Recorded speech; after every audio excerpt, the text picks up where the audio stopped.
भक्तों, आज हम सुनेंगे मार्गशीर्ष माह की अमावस्या की संपूर्ण कहानी, जिसके सुनने से पितरों को मोक्ष की प्राप्ति होती है। इसीलिए भक्तों, थोड़ा सा समय निकाल के अपने पितरों के लिए इस कथा का श्रवण अंत तक अवश्य करें। जो भी भक्त आज श्रद्धा पूर्वक इस कथा को अंत तक सुनेगा, उसके पितरों को मोक्ष की प्राप्ति होगी, उनकी पितरों की आत्मा को शांति मिलेगी। श्रीमद् भागवत गीता के 7वें अध्याय का भी आप मार्गशीर्ष अमावस्या पर श्रवण कर सकते हैं। इससे पितरों की आत्मा को शांति मिलेगी, भगवान श्री कृष्ण की कृपा होगी और उनके वैष्णव लोक में स्थान प्राप्त होगा। इसीलिए भक्तों, पितरों की आत्मा की तृप्ति के लिए आज हम सुनेंगे मार्गशीर्ष अमावस्या की सभी कहानियाँ। किसी समय दक्षिण दिशा में तुंगभद्रा नदी के किनारे स्थित एक नगर में आत्मदेव नाम का एक ब्रह्मनिष्ठ ब्राह्मण रहता था। उसकी पत्नी का नाम था धुंधली। ब्राह्मण जितना विनम्र और सदाचारी था, उसकी पत्नी उतनी ही दुष्ट स्वभाव की थी। वह बेहद ईर्ष्यालु और कर्कशा थी, हमेशा अपने पति की अवज्ञा करती थी। उसका एक कारण शायद यह भी था कि अधेड़ अवस्था हो जाने पर भी उसे कोई संतान नहीं हुई थी। एक दिन दोनों के बीच बहुत झगड़ा हुआ, जिसके कारण आत्मदेव दुखी मन से अपना जीवन समाप्त करने के इरादे से घर से निकलकर वन की ओर चल पड़ा। उसके मन में अनेक प्रकार की कुविचार उठ रहे थे। वह सोच रहा था कि मैंने कितना जप तप किया, कितने तीर्थों पर गया, किंतु कुछ भी तो नहीं मिला। मेरे मन की मुराद पूरी न हुई। अब मैं जी कर क्या करूँगा। समाज और स्वयं अपनी पत्नी के संतान उत्पन्न न कर पाने की उलाहने सुन सुनकर मेरा कलेजा फट जाता है। ऐसे जीवन को धिक्कार है। अब तो मेरा मर जाना ही श्रेयस्कर होगा। यही विचार कर ब्राह्मण जंगल में एक विशाल सरोवर के पास पहुंचा।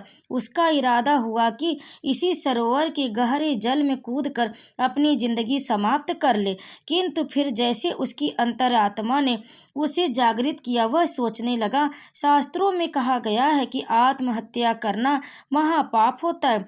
ईश्वर द्वारा दिए गए इस अनमोल जीवन को यूं ही समाप्त कर देना पाप होगा। मुझे धीरज से काम लेना चाहिए। ब्राह्मण सरोवर के किनारे बैठ गए और उदास भाव से सरोवर में उठती लहरों को देखने लगा। तभी एक महात्मा वहां पहुंचे। महात्मा को देखकर आत्मदेव ने उन्हें प्रणाम किया और उनके पैर छुए। महात्मा ने ब्राह्मण को आशीर्वाद दिया और उसके उदास चेहरे पर निगाह डालकर पूछा, क्या बात है वत्स, तुम बहुत उदास दिख रहे हो। हाँ मुनिवर, मैं इस कलंकित जीवन से तंग आ चुका हूँ और इसे समाप्त करने का निश्चय करके ही यहाँ आया हूँ। आत्मदेव ने बताया, आत्महत्या एक महान पाप है वत्स। महात्मा बोले, तुम मुझे अपना दुख बताओ, हो सकता है मैं ही तुम्हारे दुख का निवारण कर दूं। मुनिवर, ब्राह्मण बोला, वर्षों की साधना के बाद भी मुझे पुत्र प्राप्ति का सुख नहीं मिला। सब लोग मुझे निर्वंशी कहकर मेरा अपमान करते हैं। हाँ, जरा अपना दायां हाथ तो दिखाओ, देखो तुम्हारी हस्तरेखा क्या बताती है। ब्राह्मण ने तत्काल अपना दायां हाथ आगे बढ़ा दिया। महात्मा ने गौर से उसके हाथ की रेखाएं पढ़ी। फिर वह बोले, पुत्र प्राप्ति का योग तुम्हारे भाग्य में नहीं है वत्स, इसलिए इस व्यर्थ की चिंता को छोड़कर अपना शेष जीवन भगवान के भजन में लगाओ। यह सुनकर ब्राह्मण ने गिड़गिड़ाते हुए कहा, हे महामुनि, मैंने तो सुना है कि योगी जन असंभव को भी संभव बनाने की क्षमता रखते। उनके मुख से निकला वाक्य ब्रह्म वाक्य होता है। हे मुनि श्रेष्ठ, क्या कोई ऐसा उपाय नहीं जिससे मेरे निसंतान होने का कलंक दूर हो जाए। महात्मा को आत्मदेव पर दया आ गई। उसका मन पसीज उठा।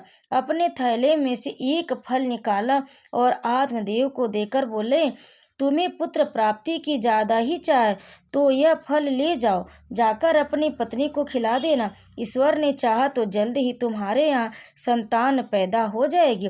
ब्राह्मण ने झुककर महात्मा के फिर से चरण छुए और खुशी खुशी अपने घर लौट पड़ा। घर पहुंचकर उसने वह फल अपनी पत्नी को दे दिया और कहा, देवी, इस फल को खा लो, यह एक महात्मा का दिया हुआ प्रसाद है। ईश्वर ने चाहा तो तुम जल्दी ही माँ बन जाओगी। धुंधली ने फल ले ली और नहा धोकर फल खा लेने को कहकर अपने पति को संतुष्ट कर दिया। आत्मदेव की जाने के बाद धुंधली मन में विचार करने लगी कि पहले जरा अपनी बहन से यह पूछ लूं कि प्रसव काल में स्त्री को कितना कष्ट होता है। धुंधली की छोटी बहन उन दिनों उससे मिलने के लिए उसके यहाँ आई हुई थी। वह अपनी बहन से मिली, बोली, बहन, मेरे पति ने संतान प्राप्त होने के लिए एक फल लाकर दिया है। मैं तुमसे यह पूछना चाहती हूँ कि क्या प्रसव के समय स्त्री को बहुत कष्ट होता है? यह मत पूछो बहन। धुंधली की बहन बोली, इतना कष्ट होता है कि स्त्री पीड़ा से अधमरी हो जाती है। प्रसव के पश्चात तो स्त्री का दूसरा जन्म हुआ ही समझो। फिर तो मैं उस फल को कभी नहीं खाऊंगी। धुंधली ने भयभीत होकर कहा, बच्चा हुआ तो मैं तो कष्ट से ही मर जाऊंगी। मेरा सारा यौवन ढल जाएगा। मैं असमय ही बूढ़ी लगने लगूंगी। तुम ठीक सोचती हो बहन, धुंधली की बहन ने कहा।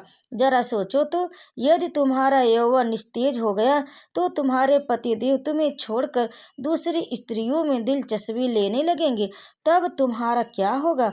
अब मैं क्या करूं बहन? क्या उस फल को नष्ट कर दूं? नष्ट करने की आवश्यकता क्या? तुम उसे अपनी गाय को खिला दो। तुम्हारे पतिदेव पूछे तो उन्हें बता देना कि तुमने फल खा लिया। धुंधली की बहन ने कहा, लेकिन जब समय पूरा होगा और मुझे कोई बच्चा न हुआ तो मैं उन्हें क्या उत्तर दूंगी? धुंधली अभी भी हिचकिचाहट महसूस कर रही थी। उसका उपाय मैं तुझे सुझा देती हूँ। धुंधली की बहन बोली, मैं इस समय 1 महीने से गर्भ से हूँ। जब मेरे गर्भ से शिशु जन्म लेगा तो मैं उस बच्चे को तुम्हें दे दूंगी, और यदि इस दौरान मेरे पति ने मेरे सामान्य पेट को देखकर शंका की तो? धुंधली ने आशंका व्यक्त की, तुम अपने पेट पर पट्टियां और रुई आदि बांधकर उसे मोटा होने का दिखावा करती रहो। धुंधली की बहन ने इसका भी समाधान सुझाया। उचित समय पर जब मेरा बच्चा हो जाएगा तो उसे लेकर प्रचारित कर देना कि यह बच्चा मेरे पेट से ही पैदा हुआ। बहन की बात मानकर धुंधली ने वह फल उसी दिन अपनी गाय को खिला दिया और अपनी बहन को निकट के एक मकान में ठहरा दिया। फिर निर्धारित समय पर जब उसकी बहन को बालक पैदा हो गया तो उस बालक को अपने पास बिस्तर पर लिटा लिया और आत्मदेव को कह दिया कि उसे पुत्र पैदा हुआ। पुत्र प्राप्ति का समाचार सुनकर ब्राह्मण बहुत खुश। उसने गरीबों और ब्राह्मणों को बहुत सा दान दिया और नगरवासियों को एक बहुत बड़ा भोज दिया। आत्मदेव ने अपने उस पुत्र का नाम रखा धुंधकारी। कुछ दिन पश्चात ब्राह्मण की गाय को भी एक पुत्र पैदा हुआ। उस बालक की विशेषता यह थी कि उसके कान तो गाय जैसे थे, शेष सारा शरीर मानव जैसा था। आत्मदेव ने उस बालक का नाम रखा गोकर्ण। आत्मदेव अपने पुत्र की भांति उस बालक की परवरिश भी करने लगा। धुंधली की बहन आत्मदेव की अनुपस्थिति में चोरी छिपे उसके घर आती और धुंधकारी को अपना दूध पिला जाती। धुंधकारी ज्यों ज्यों बड़ा होता गया उसकी आदतें बिगड़ती चली गई। माँ के लाड प्यार में पलकर वह दिनों दिन दृढ़ एवं जिद्दी होता चला गया।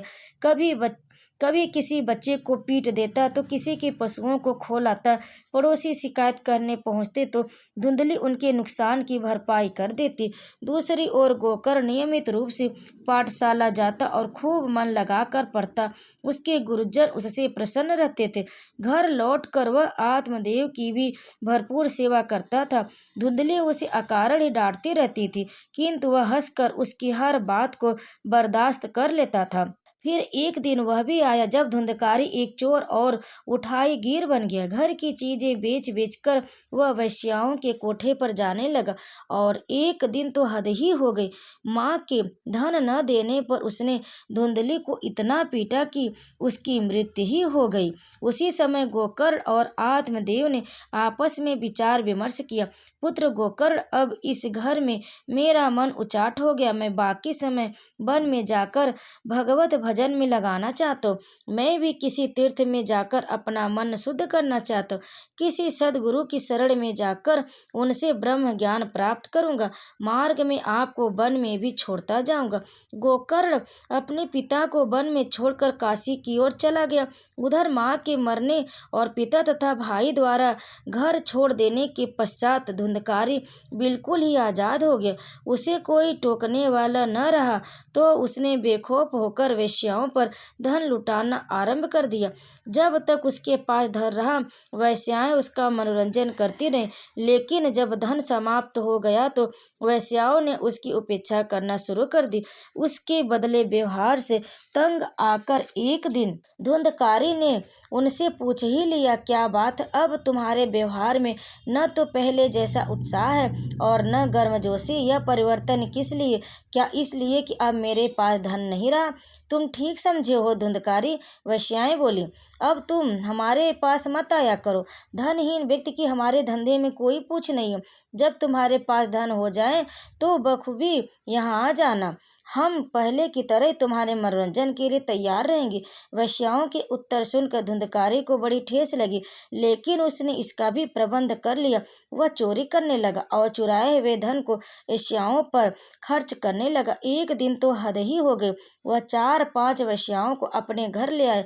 वेश्याओं ने उसे खूब मदिरा पिलाई और जब वह मदिरा पीकर बेहोश हो गया तो उन्होंने आपस में मिलकर विचार विमर्श किया, बहन, यह आदमी तो अब हमारे लिए मुसीबत बनता जा रहा। यह चोरी करने लगा, किसी दिन पकड़ा गया तो हमें भी मुसीबत में डाल देगा। इससे पीछा छुड़ाने का कोई उपाय सोचो। एक वेश्या ने कहा, उपाय तो यही है कि इसकी हमेशा के लिए छुट्टी कर दी जाए। दूसरी वेश्या बोली, इस समय वह बेहोश है, इसका गला दबाकर मार डालो और इसकी लाश घर के इसी आंगन में गाड़ दो। किसी को खबर तक न मिलेगी और इससे हमेशा के लिए हमें छुटकारा भी मिल जाएगा। दूसरी वेश्या के इस सुझाव का सभी ने अनुमोदन किया। उन्होंने गला दबाकर धुंधकारी को मार डाला और एक गहरा गड्ढा खोदकर आंगन में ही उसके शव को गाड़ दिया। फिर वे उसके घर में जो भी मूल्यवान सामान मिला उसे लेकर चंपत हो गई। धुंधकारी मरकर भयानक प्रेत बन गए और उसी मकान में रहकर विचरण करने लगा। वैश्याओं ने प्रचारित कर दिया था कि धुंधकारी व्यापार करने के लिए विदेश चला गया। सभी ने उनकी बात पर विश्वास कर लिया। वैसे भी उस जैसे दुराचारी का कोई मित्र या सगा संबंधी तो था ही नहीं जो उसके लिए चिंता करता। पड़ोसियों को तो उसके जाने से उल्टे राहत ही मिली। कुछ दिन पश्चात काशी में उसकी शिक्षा पूरी करके गोकर्ण घर लौटा। रात में जब वह सो रहा था तो घर में अनेक प्रकार के उपद्रव होने लगे। उसने महसूस होने लगा कि घर में कोई प्रेत घुस आया, जो कभी तो कुत्ते की तरह जोर जोर से रोने लगता तो कभी हाथी जैसी आवाज में भयानक चिघाड़े मारता। यह देखकर वह अपने बिस्तर से उठ बैठा। उसने देखा कि कुछ ही फासले पर एक भयानक प्रेत बैठा हुआ। उसकी दृष्टि गोकर्ण पर ही टिकी हुई। गोकर्ण ने अपने कमंडल से जल लेकर मंत्र पढ़कर उस पर छिड़का तो प्रेत कुछ शांत हुआ और एक ओर सिकुड़ कर बैठ गया। गोकर्ण ने उससे पूछा, तुम कौन हो भाई और इस प्रेत योनि में क्यों भटक रहे हो? इस पर प्रेत ने अपना परिचय दिया और गिड़गिड़ा कर कहा, मुझे इस प्रेत योनि से मुक्त दिलाओ भैया, मैं बेहद कष्ट भोग रहा हूँ। मरकर भी मेरी आत्मा को शांति नहीं मिली। मैं अब और ज्यादा कष्ट सहन नहीं कर सकता। यह सुनकर गोकर्ण ने उसे आश्वास कर दिया। कहा, अब तुम्हें चिंता करने की आवश्यकता नहीं है भैया, मैं कल ही गया चला जाऊंगा, वहां तुम्हारा पिंडदान कर दूंगा, जिससे तुम्हें प्रेत योनि से मुक्ति मिल जाएगी। अगले ही दिन गोकर्ण गया के लिए रवाना हो गया। वहां उसने विधिवत धुंधकारी का तर्पण और उसकी आत्मा की शांति के लिए ईश्वर से प्रार्थना की। जब वह वापस लौटा तो उसने पुनः धुंधकारी को प्रेत योनि में ही भटकते पाया। इस पर गोकर्ण को बहुत आश्चर्य हुआ। उसने धुंधकारी के प्रेत से पूछा, भैया, मैं तो गया में विधिवत तुम्हारा पिंडदान और श्राद्ध कर दिया, लेकिन तुम्हारी मुक्ति तो फिर भी नहीं हुई। मैं घोर पातकी प्रेत हूँ भैया। धुंधकारी के प्रेत ने कहा, मेरी मुक्ति साधारण उपायों से नहीं होने वाली। जब तक तुम कोई ठोस उपाय नहीं करोगे मैं इसी प्रकार इस योनि में भटकता रहूंगा। अगले ही दिन गोकर्ण ने अनेक विद्वानों और पंडितों की सलाह ली और उनसे धुंधकारी की मुक्ति का उपाय पूछा। तो पंडितों ने कहा, गोकर्ण, तुम सूर्य भगवान की आराधना करो। यदि वे तुम्हारी आराधना से प्रसन्न हो गए तो तुम्हारे भाई की मुक्ति का उपाय बता देंगे।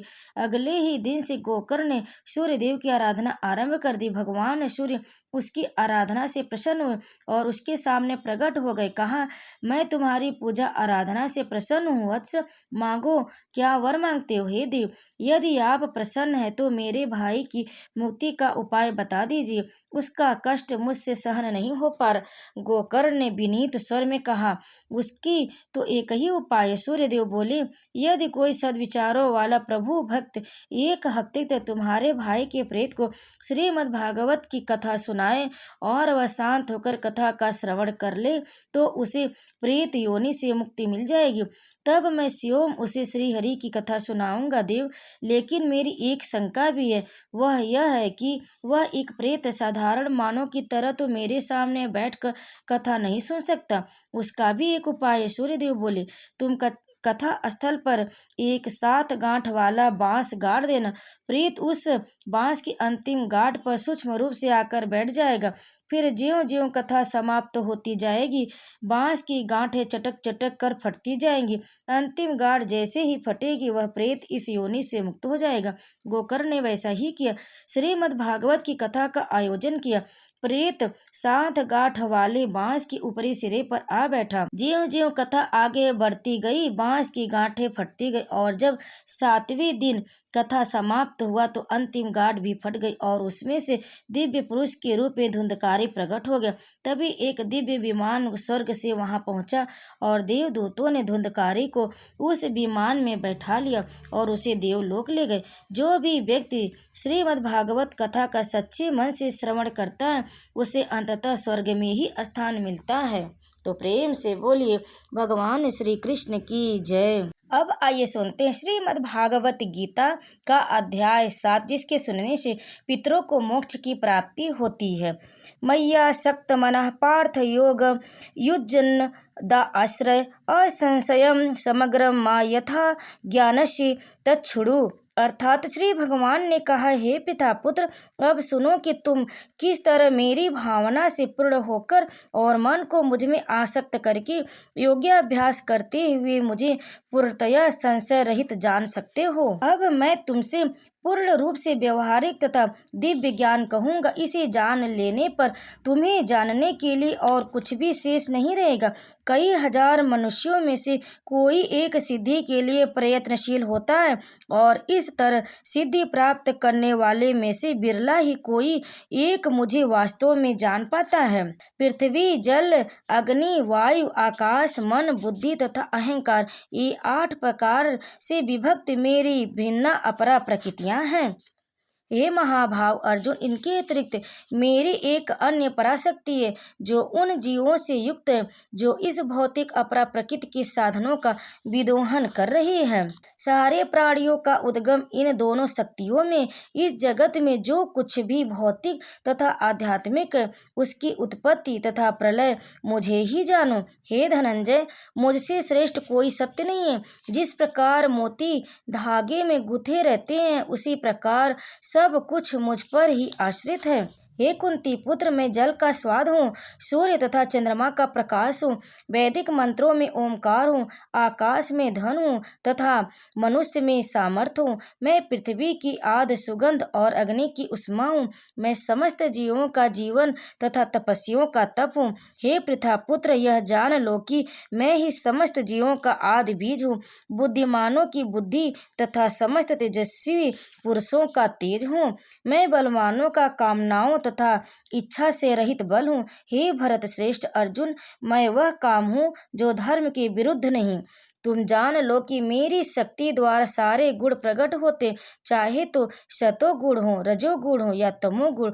एक प्रकार से मैं सब कुछ हूँ, किंतु हूँ स्वतंत्र। मैं प्रकृति के गुणों के अधीन नहीं हूँ, अपितु वे मेरे अधीन हैं। प्रकृति के 3 गुणों वाली इस मेरी देवी शक्ति को पार कर पाना कठिन है, किंतु जो मेरे शरणागत हो जाते हैं वे सरलता से इसे पार कर जाते हैं। जो निपट मूर्ख, जो मनुष्यों में अधम है तथा जिनका ज्ञान माया द्वारा हर लिया गया है तथा जो असुरों के नास्तिक प्रकृति को धारण करने वाले हैं, ऐसे दुष्ट मेरी शरण ग्रहण नहीं करते हैं। हे भरत श्रेष्ठ, 4 प्रकार के पुण्य आत्मा मेरी सेवा करते, आर्त, जिज्ञासु, अर्थार्थी तथा ज्ञानी। इनमें से जो परम ज्ञानी है और शुद्ध भक्ति में लगा रहता है वह सर्वश्रेष्ठ है, क्योंकि मैं उसे अत्यंत प्रिय हूँ और वह मुझे प्रिय है।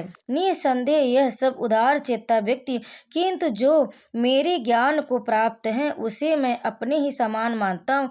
वह मेरी दिव्य सेवा में तत्पर रहकर मुझ सर्वोच्च उद्देश्य की निश्चित रूप से प्राप्त करता है। बहुनाम जन्मांते ज्ञान वनमाम प्रवप्ते वासुदेव सर्वमिति स महात्मा सुदुर्लभ। अर्थात अनेक जन्म जन्मांतर के बाद जिसे सचमुच ज्ञान होता है वह मुझको समस्त कारणों का कारण जानकर मेरी शरण में आता है। ऐसा महात्मा अत्यंत दुर्लभ होता है। जिनकी बुद्धि भौतिक इच्छाओं द्वारा मारे गए वे देवताओं की शरण में जाते और वे अपने अपने स्वभाव के अनुसार पूजा के विशेष विधि विधानों का पालन करते हैं। मैं प्रत्येक जीव के हृदय में परमात्मा स्वरूप स्थित हूँ। जैसे ही कोई किसी देवता की पूजा करने की इच्छा करता है मैं उसकी श्रद्धा को स्थित करता हूँ, जिससे वह उसी विशेष देवता की भक्ति कर सके। भगवान श्री कृष्ण कहते हैं, ऐसी श्रद्धा से समन्वित वह देवता विशेष की पूजा करने का प्रयत्न करता है और अपनी इच्छा की पूर्ति करता है, किंतु वास्तविकता तो यह है कि ये सारे लाभ केवल मेरे द्वारा प्रदत्त है। अल्प बुद्धि वाले व्यक्ति देवताओं की पूजा करते हैं और उन्हें प्राप्त होने वाले फल सीमित तथा क्षणिक होते। देवताओं की पूजा करने वाले देवलोक को जाते, किंतु मेरे भक्त अनंत मेरे परम धाम को जाते हैं। बुद्धिहीन मनुष्य मुझको ठीक से न जानने के कारण सोचते हैं कि मैं भगवान कृष्ण पहले निराकार था और अब मैंने इस स्वरूप को धारण किया। वे अपने अल्प ज्ञान के कारण मेरी अविनाशी तथा सर्वोच्च प्रकृति को नहीं जान पाते। मैं मूर्खों तथा अल्पज्ञों के लिए कभी भी प्रकट नहीं हूँ। उनके लिए मैं अपनी अंतरंगी शक्ति द्वारा आच्छादित रहता हूँ, अतः वे यह नहीं जान पाते कि मैं अजन्मा तथा अविनाशी हूँ। हे अर्जुन, श्री भगवान होने के नाते मैं जो कुछ भूतकाल में घटित हो चुका है, जो वर्तमान में घटित हो रहा है और जो आगे होने वाला है वह सब कुछ जानता हूँ। मैं समस्त जीवों को भी जानता हूँ, किंतु मुझे कोई नहीं जानता। हे भरतवंशी, हे शत्रु विजेता, समस्त जीव जन्म लेकर इच्छा तथा घृणा से उत्पन्न द्वंद्वों से मोहग्रस्त होकर मोह को प्राप्त होते। जिन मनुष्यों ने पूर्व जन्मों में तथा इस जन्म में पुण्य कर्म किए हैं और जिनके पाप कर्मों का पूर्णतया उच्छेदन हो चुका होता है वे मोह के द्वंद्वों से मुक्त हो जाते हैं और वे संकल्प पूर्वक मेरी सेवा में तत्पर रहते। जो जरा तथा मृत्यु से मुक्ति पाने के लिए यत्नशील रहते वे बुद्धिमान व्यक्ति मेरी भक्ति की शरण ग्रहण करते। वे वास्तव में ब्रह्मा है, क्योंकि वे दिव्य कर्मों के विषय में पूरी तरह से जानते हैं। जो मुझ परमेश्वर को मेरी पूर्ण चेतना में रहकर मुझे जगत का, देवताओं का तथा समस्त यज्ञ विधियों का नियामक जानते, वे अपनी मृत्यु के समय भी मुझ भगवान को जान और समझ सकते हैं। जय श्री कृष्ण। भक्तों, श्रीमद् भागवत गीता का अध्याय 7 पूर्ण हुआ। 7वें अध्याय को सुनने से पितरों को मोक्ष की प्राप्ति होती। इसीलिए भक्तों, श्रीमद् भागवत गीता का पाठ अमावस्या के दिन अवश्य करना चाहिए ताकि पितरों की आत्मा को शांति मिले। अब आइए सुनते हैं अमावस्या की कथा। भक्तों, सनातन धर्म में अमावस्या का विशेष महत्व। अमावस्या के दिन पवित्र नदी में स्नान करना चाहिए, साथ इस दिन दान भी करना चाहिए। अमावस्या के दिन भगवान शिव और माता पार्वती की उपासना की जाती। इस दिन पीपल के वृक्ष की उपासना करनी चाहिए। धार्मिक मान्यताओं के अनुसार पीपल के वृक्ष में देवी देवताओं का वास होता है, इसलिए इस दिन पीपल के पेड़ में जल अर्पित करने से सभी मनोकामनाएं पूरी होती हैं। और पीपल के वृक्ष के नीचे एक घी का दीपक जरूर जलाना चाहिए और इस कथा का श्रवण करना चाहिए। अमावस्या व्रत कथा, जिसको आप पूरा सुने। पौराणिक कथा के अनुसार एक राज्य में एक गरीब ब्राह्मण रहता था। पैसों की कमी के कारण उसकी पुत्री का विवाह नहीं हो पा रहा था। अपनी गरीबी से परेशान होकर एक दिन ब्राह्मण दंपति ने एक साधु से उपाय पूछा, तो साधु ने बताया कि पास के गांव में एक धोबिन है जो अपने बेटे और बहू के साथ रहती है। यदि आपकी बेटी उस धोबिन की सेवा करे तो धोबिन खुश होकर उसे अपनी मांग का सिंदूर दे देगी, जिससे कन्या का विवाह तय हो जाएगा। जाएगा। यह सुनकर कन्या धोबिन के घर जाकर सारा काम करने लगी और इसका पता धोबिन व उसकी बहू को नहीं चल पाया। एक दिन धोबिन ने अपनी बहू से पूछा कि तुम इतना सारा काम इतनी जल्दी कैसे कर लेती हो? तो बहू बोली, मुझे लगा कि आप यह सारा काम करती हैं। धोबिन चौंक गई और उसने नजर रखना शुरू किया। धोबिन ने जब सुबह उठकर देखा तो एक कन्या चुपचाप उसके घर का सारा काम कर रही थी। कई दिनों तक ऐसा चलता रहा। एक दिन धोबिन ने कन्या से कारण पूछा। कन्या ने साधु द्वारा कही सारी बात धोबिन को बता दी। उसकी बात सुनकर धोबिन ने अपनी मांग का सिंदूर उसे दे दिया और उसी समय धोबिन के पति की मृत्यु हो गई। उससे दुखी होकर कन्या घर से निकल पड़ी और एक पीपल के पेड़ के पास जाकर 108 ईंटों के टुकड़े ली और उन टुकड़ों को 108 बार परिक्रमा करके एक एक बार फेंकने लगी। कन्या ने ऐसा करते ही धोबिन का पति जीवित हो गया। पीपल के पेड़ की परिक्रमा के कारण कन्या को शुभ फल की प्राप्ति हुई। अब आइए सुनते अमावस्या माता की कहानी। एक ब्राह्मण और ब्राह्मणी थे। वे दोनों भगवान के भक्त थे। घर में सब कुछ था, पर उनके कोई संतान नहीं होने से वे अति दुखी रहते थे। एक दिन अपनी स्त्री से वन में तपस्या करने जाने के लिए कहा और भगवान पर भरोसा करके वन में चला गया। जंगल में जाकर तप करने लगा। बहुत वर्ष बीत गए। उसको वैराग्य हुआ कि वह अपना जीवन समाप्त कर चुका। इस प्रकार सोचकर वह पेड़ की डाली पर फांसी का फंदा लगाकर मरने को तैयार हो गया। तब सुख अमावस्या प्रकट होकर बोली, देख ब्राह्मण, तुम्हारे 7 जन्म तो कोई संतान नहीं, लेकिन किंतु मैं तुम्हें 2 कन्या का वरदान देती हूँ। एक का नाम अमावस्या, दूसरा का नाम पूनम रख देना। तेरी स्त्री को कहना कि सुख अमावस्या का व्रत या उपवास करे। अमावस्या के दिन 1 कटोरी चावल भरकर उस पर दक्षिणा रखकर किसी मंदिर में रखना। ऐसा 1 साल तक करना। 1 कटोरी चावल सहित दान करते रहना। ब्राह्मण घर आया, अपने पत्नी को बताया और अमावस के दिन ब्राह्मणी ने व्रत रखा। कुछ दिन बाद उसकी 2 कन्या हुई। तब उसने एक का नाम अमावस्या व दूसरी का नाम पूनम रखा। धीरे धीरे दोनों बड़ी होने लगी और उनका विवाह किया। बड़ी बहन अमावस्या धार्मिक प्रवृत्ति की थी, जबकि छोटी बहन का बिल्कुल भी मन नहीं लगता था पूजा पाठ में। बड़ी के घर में तो सुख समृद्धि का भंडार भरपूर था, पर छोटी बहन पूनम के दुख का पार नहीं था। जब बड़ी बहन अमावस को छोटी के बारे में सब मालूम हुआ कि उसकी बहन दुखी है, तब अमावस्या गाड़ी भर कर सामान लेकर गई और छोटी बहन को कहा, बहन पूनम, सुख अमावस्या का व्रत तुम भी करो और पूजा करके उपवास करो, जिससे तुम्हारे घर में सुख समृद्धि का भंडार भरेगा। 1 साल तक चावल का कटोरा भरकर सदक्षिणा दान करना। पूनम ने ऐसा ही किया। कुछ दिनों बाद उसके भी घर में धन धान्य और संतान की वृद्धि होने लगी। इस प्रकार जो भी सुख अमावस्या का व्रत आदि विधि पूर्वक करेगा, उसके घर में सुख समृद्धि का भंडार होगा। माँ सुख अमावस्या पूर्ण करेंगी। तो प्रेम से बोली अमावस्या माता की जय। तो भक्तों, अमावस्या की इस व्रत कथा को अंत तक सुनने के लिए आप सभी भक्तों का बहुत बहुत धन्यवाद।